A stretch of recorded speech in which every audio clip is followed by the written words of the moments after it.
In Illustrator, you can make a variety of different line segments. Just basically go to the toolbar and you can see the line segment tool.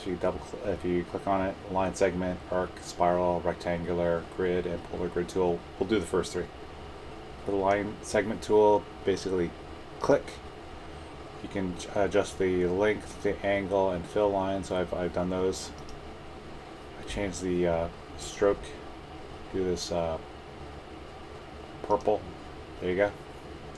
Gonna try another one. Arc tool. You have the X, Y axis, different types, baseline, etc.